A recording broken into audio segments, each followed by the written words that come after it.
Hello everybody, this is Havoc, and a couple of weeks ago, I was invited by Ubisoft to a digital event where I was able to play an early build of Anno 117 Pax Romana for about 2.5-ish hours in a sandbox mode that allowed me to explore daggum near everything in the game, and I have to say, I had an absolute blast, so thank you Ubisoft for the invite.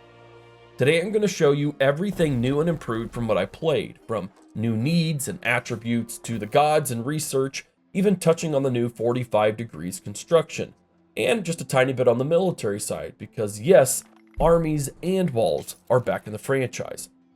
If you enjoy this type of content at any point in the video, feel free to let me know by giving it a like and subscribing, while also letting me know what you're most excited for in the comment section below.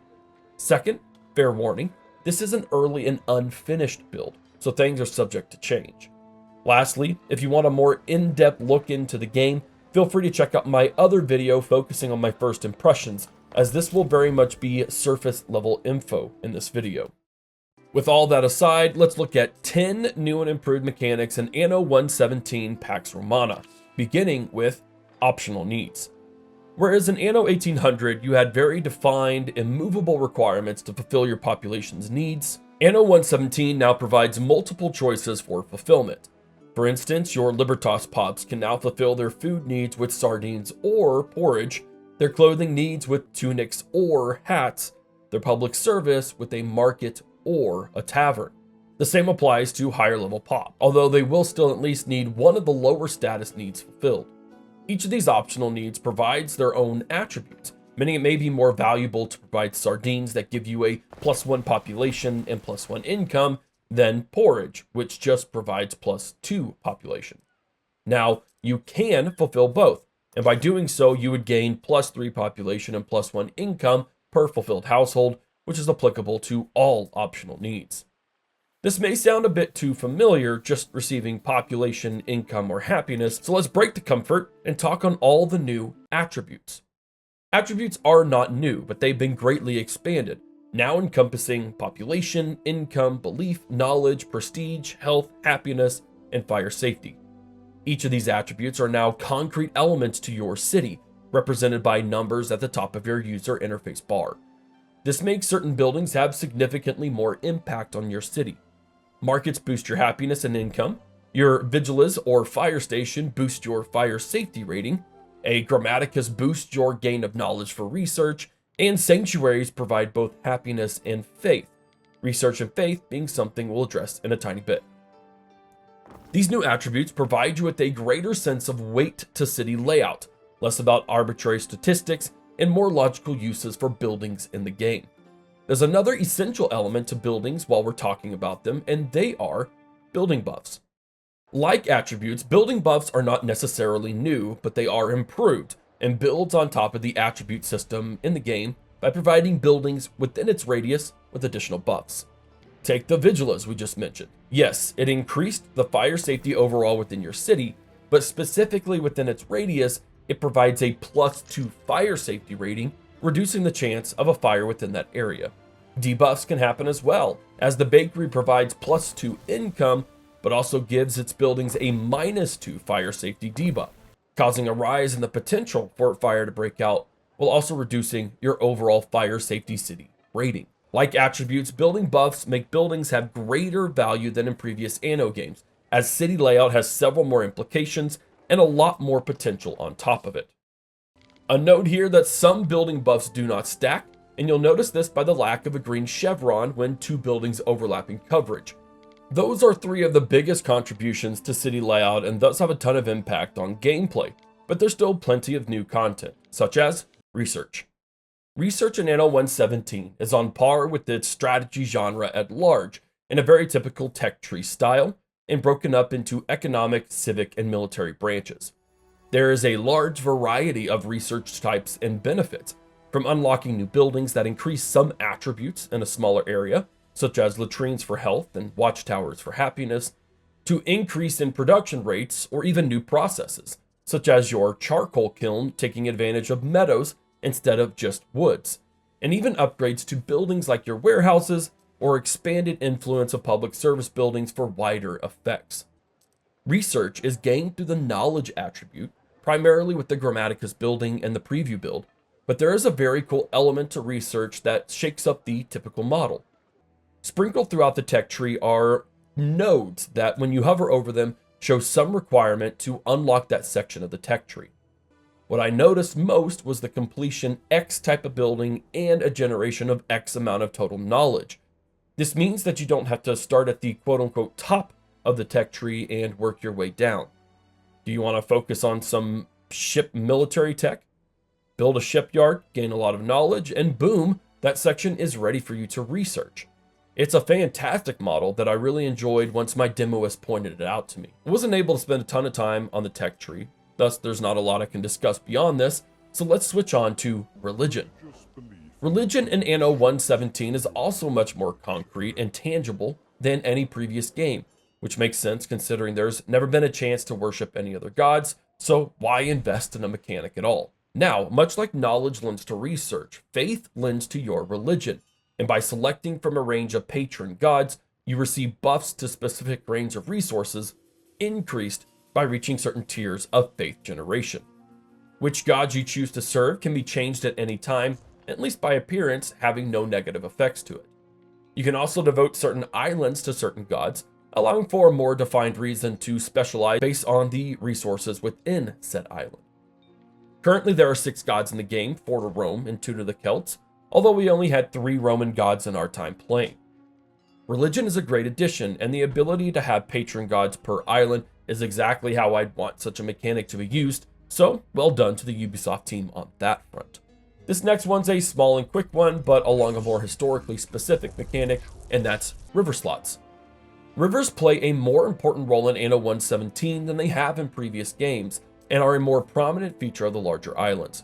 What we have now are river slots, currently only usable by the clay pits and the watermills. This doesn't have a huge implication on your city layout like some of these other buildings, but it does mean that there's a potential limit to how far you can push your production of tiles and bread, and you will indeed have to do a smidge of strategic planning around these river slots. What does have an impact on city planning though are what I'll call mini-me buildings. I didn't get to implement these in my time playing the preview build, and I've already briefly talked about these in the research part of the video. But it appears we now have a set of smaller buildings that complement our larger public service buildings with a much smaller footprint. Why is this important? Considering that our public service buildings now contribute their attributes to the city as a whole, again previously mentioned, these smaller buildings can squeeze into those random tight spaces we always end up with, and provide you with your boost to things like health, happiness, or fire safety within your city. I think they'll be extremely helpful to counter the ever-creeping factors of attributes for sure. Before we hit our last 2 big items, I briefly want to mention Roman engineering. I know this comes off as super vague, but what I mean is this. There are some mechanics and buildings I didn't have access to in my time playing that you can glean from the videos that Ubisoft sent. Things like the Colosseum, with what appears to be multiple selections for the type of entertainment it provides, including sea battles, which 100% happened, and I can't wait to engage with that in the full game. We also have other massive structures like theaters and temples, making city layouts interesting in the mid-game, as you'll no doubt be reassigning the population to move elsewhere and make room for these structures. There's also aqueducts, and while I don't know how they'll function or their costs, I can guess based on my time playing they'll provide some great health boosts and possibly tie into agriculture in some way. I guess we'll see. The point being, we're getting some very classical Roman engineering baked into the game with meaningful impact, and I'm all here for it. Now on to 2 of my favorite parts in the game. First off, military focuses. While military fleets have been part of the Anno games for forever, my heart still fondly remembers first playing Anno 1602 and having a literal blast spamming soldiers and cannons all over the place to conquer my foes. Well, while not in the form of cannons and gunpowder, military land forces and military buildings are 100% back in the series, and in many different ways from what I could briefly tell. First, defense. Walls, towers, gates, all 3 are in, albeit extremely expensive to construct at the moment. I was never attacked, but considering that towers have stats, it seems very likely they'll actually shoot enemies. It also appears, based on a few videos that Ubisoft sent, that these walls can eventually be upgraded to massive stone versions and dadgum do they look fantastic. Back to your military, we have units as well with a barracks building that I've seen, the ability for your governor's villa to hire auxilia, and once again, from some B-roll provided by Ubisoft, what appears to be infantry, cavalry, and some catapult-looking siege weapons. No doubt there are several types of units, as I'd hope to at least have some form of ranged ones, and our very classical Roman legionnaires. Furthering the fuel of military, we have weapons production again, with a process from ore to refining into metal, then down the line into weapons themselves. Whether all military units, both land and sea, will rely solely on a generic quote-unquote weapons resource, I didn't see. But at its base, this works for me because, well, at least we finally get proper battles back, and possibly at a large scale, and that's not to mention any units from the barbaric Albion that we could possibly hire.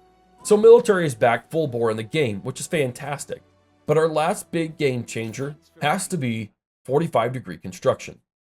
This is a big one, and it wasn't lost on me that Anno introduces a mechanic that allows you to build in 45 degrees and puts it in a game with a culture that is renowned for its square grid systems.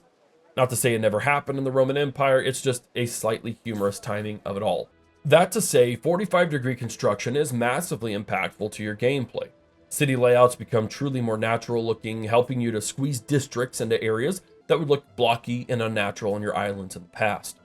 With rivers being more prominent, you can build along them without having those nasty 90-degree roads everywhere, or at least pathways that don't make sense. If planned right, a 45-degree placement of your service buildings can go just a wee bit further in terms of reach, or the pathway from a production building to your warehouse can be much closer. There are big implications for this new angle, and Anno has done a great job implementing the feature. The only downside is that 45-degree buildings do end up taking a bit more room due to the grid system of the game, but honestly, I don't see a fix for that, and in my time playing, I haven't found it to be burdensome, more just a really fun feature to make some great natural-looking buildings. Overall, my time with Anno 117 was just way too short, but man, was it a great time, keeping me fully engaged in ways that the previous Anno 1800 just flat out didn't. This setting is perfect for an Anno game, and I can't wait to get hands-on again, which hopefully happens well ahead of time before release, as I'd love to make more guides like this for you folks. But with that, the end of this guide to the new and improved features I found in Anno 117 Pax Romana. Once again, a huge shout out to Ubisoft for the invite, and if you enjoyed the video, it would mean the world to have your support through a like on the video, sub to the channel, and my favorite, comments in the comment section. If this looks like your game, feel free to wishlist it on Steam, understanding that wishlists help immensely with any game, even ones as already hyped up as Anno 117. Thank you so much for watching. This is Havoc, and I am out of here.